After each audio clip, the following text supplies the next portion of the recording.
Assalamu alaikum. Hi guys. So today I'm gonna upload the second video of the OBGYN lecture series. This video is going to be in English and it is aimed at medical students, right? So if you want to hear about this in simpler language and in Urdu as a layman, please wait for my topic of amenorrhea in the public health awareness series. Let's begin. So, amenorrhea means the absence of menstruation. So, if there is no periods, it is called amenorrhea, and amenorrhea can be physiological and pathological. So, physiological amenorrhea is when absence of periods is normal, and pathological amenorrhea is the one that is abnormal and needs treatment. Before we start this topic, you have to clarify a few very important concepts because if you do not clarify them, you're going to be very confused and you will not have a good concept. And if you don't have a good concept, you cannot effectively manage and treat your patient. So, you have to understand that menstruation is hormonal event, right?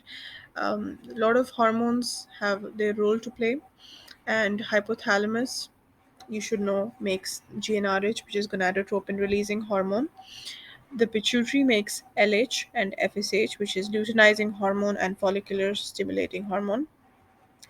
Then there's the ovary, which makes estrogen, and other hormonal influences that are indirectly involved are prolactin, androgens, TSH, and dopamine, which inhibits the prolactin.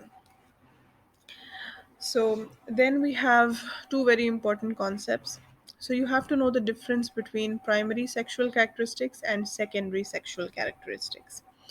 So when I say primary sexual characteristics, I mean the gynecological reproductive organs, which is the external genitalia, the vagina, the uterus, and the ovaries, right?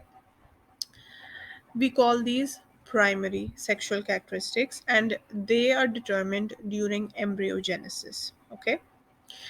Then there's secondary sexual characteristics and they manifest during puberty and they happen in response to hormones. So, the development of breast, which is under the influence of estrogens, and number two, axillary and pubic hair, that happens under the influence of androgens. So, when I'm saying breast development and axillary and pubic hair, I'm referring to secondary sexual characteristics. And when I'm talking about the ovaries, uterus, vagina, and external genitalia, they are your primary sexual characteristics. Now, let's review embryology a little bit. You have to understand how the ovaries develop and how the uterus develops. It's not that complicated. I have very nice pictures in the next slide to help explain this point as well. So, you have to understand that the Y chromosome contains the SRY gene, right? And the SRY gene is what makes the baby a male. And if it's not present, the automatic setting for the bipotential gonad is to become female. Okay? So if you have the XX genotype, that is the female genotype, and you don't have the SRY gene, you will automatically continue to become ovaries, right? So the bipotential gonads are not going to convert to testes, but they will become ovaries. Then, how does the uterus develop? Now, if you review your embryology, you have to understand there were two kind of systems: the Mullerian ducts and the Wolffian ducts, right? The Mullerian ducts are pro the female system, and the Wolffian ducts are towards the male system. So, if the Mullerian ducts are present, so your female system is developing, and in the absence of the testicular Mullerian inhibitory factor or MIF, also called anti-malarial hormone AMH. So if they're absent and they will be absent because there is no SRY gene, right? So the system is going to develop into a female system, and this will create the uterus and the superior one third of the vagina. Absence of androgens, Wolffian duct involution instead of making seminal vesicles, and vast difference in epididymis and ducts. So, if androgens were to be present, obviously they would facilitate the Wolffian duct, development and create the male system. But if you're a female, there will be no androgen influence, and there will be no antimalarial hormone, and the system will become female. So let's have a look at all these pictures one by one. So in the first picture, you see that I'm just demonstrating that the XX genotype is female and XY is male. In the second picture, you see that the purple oval structures are representing the gonads, and the two orange lines are representing Mullerian ducts and Wolffian ducts. So just have your concept clear that the Mullerian duct is pro the female system, and the Wolffian duct is going to develop into the male system. Then the third picture is showing the Y chromosome and the SRY gene, which is the sex determining region of the Y chromosome. So, and then you have this flow chart, which is the fourth picture. So you see there's an undifferentiated gonad, and if there is influence of testicular determining factor, this is going to become a testes, and under favorable hormonal circumstances they will give rise to the male system. And if there is no such influence, by default the gonad is going to become an ovary, and in the absence of the masculinizing hormones, this will develop into the female system, right? And the last picture is again a simplified version of the same concept we just discussed. Now, let's talk about amenorrhea once again. It was really important for me to review the basics so that we can understand this condition much better. So, I said that amenorrhea is of two types. There's physiological amenorrhea and pathological amenorrhea. So, physiological amenorrhea is when it is normal to not have periods, and that is in four conditions. Number one is before menarche. So, menarche is the first period, right? So, obviously, you don't expect like a 5 year old or 6 year old girl to have her periods. That's normal. So, she has not approached the age of menarche, so you don't expect her to have periods. So, that's normal. Then there's pregnancy. Obviously, in the duration of pregnancy, it's completely normal to not have periods. Then a lot of breastfeeding women, during lactation, their cycle is absent, they don't have periods, that's also considered normal. And then obviously, when the periods have completely ended, the woman has entered into menopause. Again, after that, it's considered normal to not have your periods. So these four conditions: before menarche, during pregnancy, during lactation, and after menopause, it's fine. And this kind of amenorrhea is called physiological amenorrhea. Then we have the pathological amenorrhea. So it's maybe we have two types: the primary and secondary amenorrhea. Primary amenorrhea is defined as lack of menstruation by the age of 16 in the presence of secondary sexual characteristics. Okay, so the patient is 16 years old and still has not gotten their periods, not even once, and they do have secondary sexual characteristics. And by that I mean developed breast and axillary and pubic hair. Okay, or it is also defined as lack of menstruation by the age of 14 in the absence of secondary sexual characteristics. So this patient is 14, does not have their periods yet, and they do not have breast development or axillary or pubic hair present. So you have to understand that primary amenorrhea is this patient has never ever had a period, not even once. And then secondary amenorrhea is when the patient used to have a normal cycle, they used to have menstruation, but now for some reason they do not have their periods. This is secondary amenorrhea. Now, how is secondary amenorrhea defined? Secondary amenorrhea is defined as absence of menstruation for at least 6 months in a woman who has had previous regular periods. Okay, that's very important.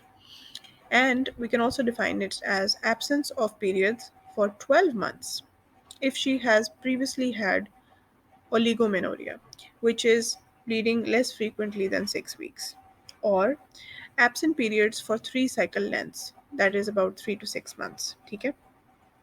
So all these definitions vary a little bit, but it's all considered secondary amenorrhea. Now let's discuss the causes. So the pathophysiology can be related to anatomical cause as well as hormonal cause. So let's talk about anatomical causes first. So sometimes there is a mechanical obstruction. The periods are happening, but we're not seeing them, right? Or there's some kind of obstruction maybe. So number one, we can have genital tract abnormality. Then there's Asherman syndrome, Mullerian agenesis, transverse vaginal septum, and imperforate hymen. Don't get afraid of all these fancy terms. I will discuss them one by one, inshallah. So I'm just giving you an overview here. Now, secondly, there can be hormonal causes, which are a bit more complicated. So there can be a problem at the ovarian level. So in that case, ovulation is not happening, which is not triggering the process of menstruation. So the patient might have PCOS or premature ovarian failure. Then there could be a problem at the pituitary level, like an adenoma, like prolactinoma or empty sella syndrome or Sheehan syndrome.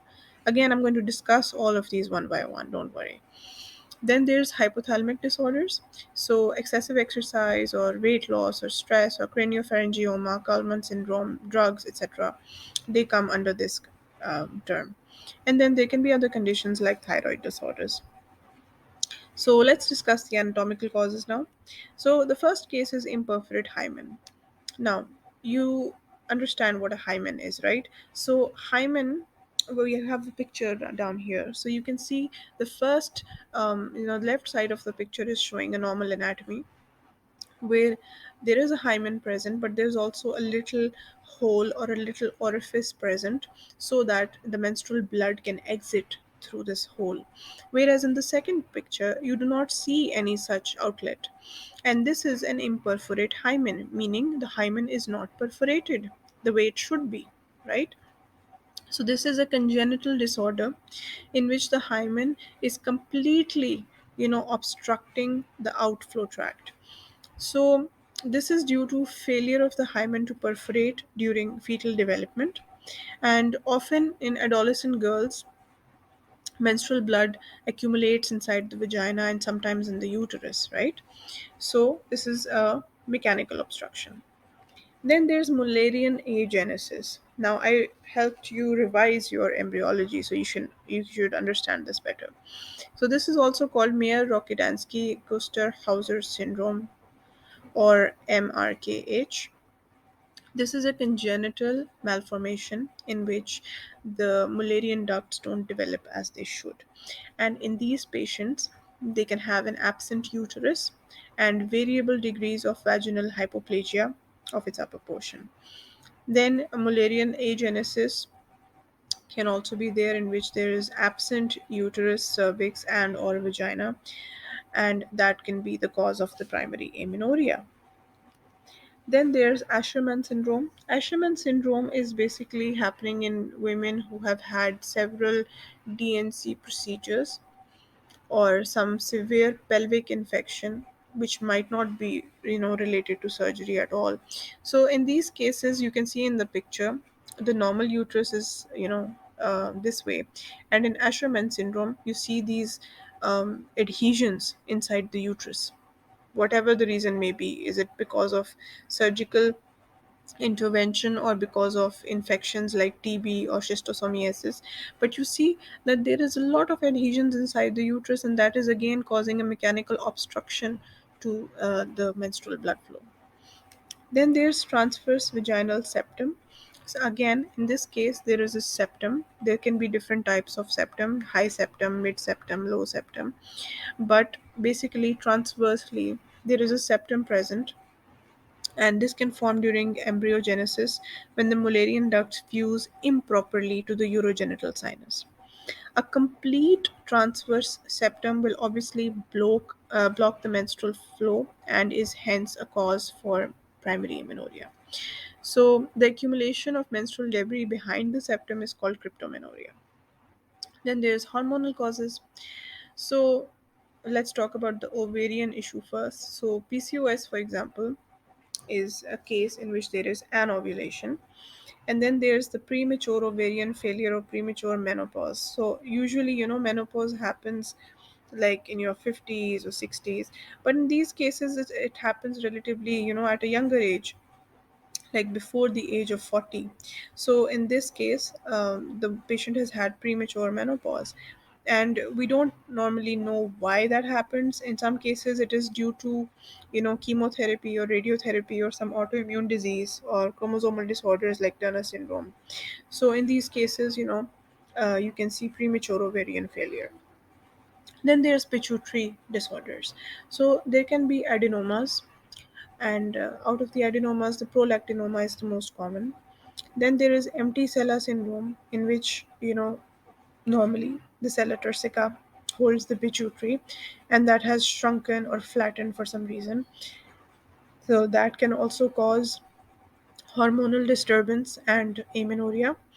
Then, in a condition called Sheehan syndrome, usually after delivery, the patient has had a lot of, postpartum hemorrhage, and because of that, there is necrosis of the pituitary tissue, and hence causing pituitary necrosis. So you have Sheehan syndrome in this case. So then we have hypothalamic disorders. So hypothalamus is pretty complex. A lot of triggers, lot of information goes in there, a lot of things can influence the hormones at that level. So if a patient has been doing a lot of exercise, or has a lot of dramatic weight loss in a short amount of time, that influences their hormones. There's low FSH, and stress can even switch off the hypothalamic stimulation to the ovary. Then there's pathology at the hypothalamic level, like craniopharyngioma or glioma. They can compress hypothalamic tissue or block dopamine. Then head injuries, Coleman syndrome, which is X-linked recessive condition resulting in deficiency in GnRH causing underdeveloped genitalia. Then certain drugs like progestogens, HRT or dopamine antagonists, a lot of antipsychotics, they block dopamine. Then there's systemic disorders like sarcoidosis, tuberculosis. They result in infiltrative process in the hypothalamus, hypophyseal regions. So, as a doctor, how should you think? Obviously, when a patient comes to you, you have to, make a concept in your head. You have to exclude physiological amenorrhea first. Make sure your patient is not pregnant, is not undergoing menopause, and is not, lactating. Then systemically, work up towards the diagnosis. Take a good history, do relevant exam, order relevant investigations, and then make your differential diagnosis and eventually your diagnosis, and then manage according to your diagnosis. So here are a few things that I felt are important to note in patient's history in this case. So in the patient profile, the age is really important, obviously. Then, when you're asking about menstrual history, delayed menarche or incomplete cycle regularity, flow, or use of contraceptives, that's very important. Then, cyclical pains without menstruation might be a hint towards imperforate hymen. Then, hair growth, excessive weight gain or loss is also, pointing towards the hormonal problem. Then there's fatigue, cold intolerance, and weight gain that might suggest a thyroid issue. Then headache, galactoria, visual disturbances might make you think pituitary adenoma. Past obstetric history, you can ask about postpartum hemorrhage. Is it Sheehan syndrome?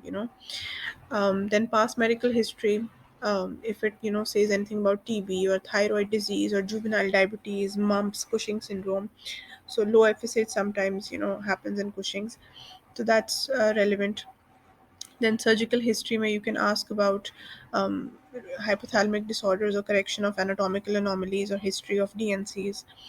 Then family history of fertility problems, autoimmune disorders, premature menopause, you can ask. Then drug history, where you can ask about tranquilizers, antihypertensives, antidepressants, antipsychotics, metoclopramide, estrogen, history of chemotherapy or radiotherapy. And in personal history, stress, anorexia, malnutrition, and smoking are also relevant. Then on examination, you can do a general examination and inspection. Note the vitals, especially the heart rate. Note if there is any thyroid swelling or any sign of endocrine abnormalities like hirsutism, acne, abdominal stria, moon face, skin changes. Note secondary sexual characteristics. Note the hair growth, breast development.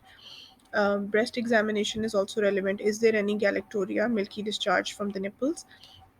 Then visual fields should also be done if you suspect pituitary lesion. Bitemporal by hemianopia might be there in pituitary, adenomas.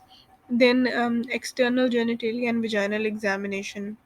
Please do that. See if there's any anatomical issue, structural outflow abnormality, imperforate hymen, hematocolpos, tense, bulging, bluish membrane, for example, like I'm showing in this picture. Then investigations are obviously related to what you have made up in your mind, what is your differential. So I have made this very nice and comprehensive flow chart for approach for primary amenorrhea. You can pause the video and take a screenshot if you like.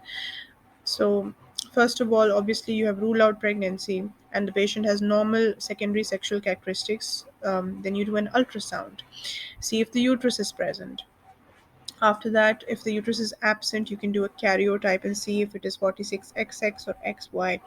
If it is 46XX, absent uterus and vagina situation, that's a separate approach. 46XY is an XY female. Then, if the uterus is present, see if there's any outflow tract obstruction. If the anatomy is normal, you can have a look at the hormones, FSH, LH, prolactin, and as you can see, I have explained the situation for each. Again, this is a very helpful table here. This is showing the relation between different conditions, karyotype, phenotype, gonads, Mullerian organs. Then there's a situation where there's no secondary sexual characteristics. Then you look at the height. Is the height normal or short stature? Then, if it is normal, look at the hormones, see their levels, and follow the flow chart accordingly. Again, this is a very important flow chart. Please screenshot this. This again, यहाँ पे you can use your knowledge of embryology to understand this better. If FSH and LH are normal, check for other hormonal abnormalities. You can do TSH, prolactin, dihydroepiandrosterone, and testosterone levels. Hyperandrogenic states can include ovarian tumor, non-classical CAH, and undiagnosed hyperandrogenism. In case of secondary amenorrhea, this is another flow chart. Have a look at this. Obviously, the treatment is going to depend on the cause of the amenorrhea. So, hopefully, by now, using the flow charts and your clinical skills, you have figured out what is the cause and treat accordingly. This is a general table explaining. So, if the cause of amenorrhea is low BMI, you can give dietary advice and support. If it is a hypothalamic lesion, you might need surgery. Then hyperprolactinemia or prolactinoma. In that case, you can give dopamine agonists, cabergoline or bromocriptine, or surgery if the medications fail. In case of premature ovarian failure, you can give hormone replacement therapy or COCPs. For PCOS, you can give COCPs or metformin, clomiphene, lifestyle modifications, weight reduction. For Asherman, you can do adhesion lysis and IOD to prevent recurrence of adhesions. For cervical stenosis, you can do hysteroscopy and cervical dilatation. And I hope this video helped. I tried my best to make it very inclusive of every kind of data.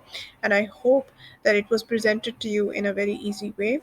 If you like this video, please like, comment, share, and subscribe to my channel and follow me on my social media where I upload a lot of posts that are very informative. And inshallah, I'll be back with another video. Allah Hafiz.